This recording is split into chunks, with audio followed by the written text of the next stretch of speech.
Byron Katie, in her book Loving What Is, says that there are three businesses in life, that is. There is your business. We've heard people say, mind your own business, and this is the business that we're talking about. In your business you have absolute control. Control over yourself, over your life, over what happens, largely over what happens. It is up to you whether you decide to exercise your right to change, your right to control your own business. Some of the decisions you might have to make might be distasteful. You might be bound by social pressure or by morals, for instance. But you do have control over yourself and what goes on in your life. The other business is other people's business, over which you have absolutely no control whatsoever. Nothing meaningful anyway. In some small contexts you might have some control.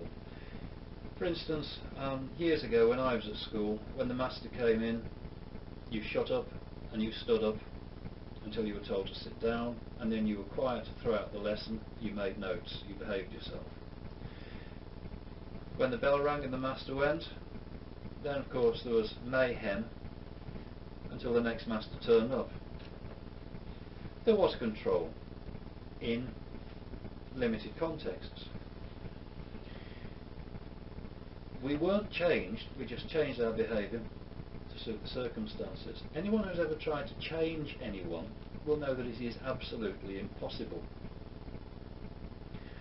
How often do we not mind our own business? How often are we in other people's business? How often are we criticising other people and making comments about other people and poking our nose in? How much energy and time do you expend doing that when you could be minding your own business and doing things better, more profitably, enjoyable things, things that you wouldn't otherwise do? The answer's clear.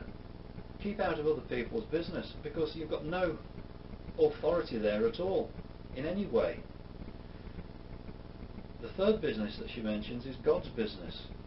Now, this relates to things like natural disasters. I remember speaking to some students some years ago now, and they were saying that you need to see the news, you need to read newspapers. I told them I don't watch the news and I don't read newspapers, which I don't. And they said, you must do this. I said, why?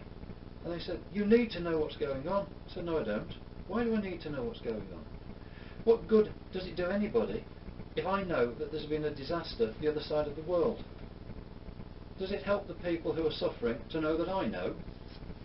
Does it help them whether they know or not that I know? Of course it doesn't. Does it help me that I know? No, it doesn't. It might upset me and worry me. A lot of people are involved in this. They see the news on the television or they read the newspapers and they get personally involved in things that they have no control over. And they worry themselves sick, get very, very involved.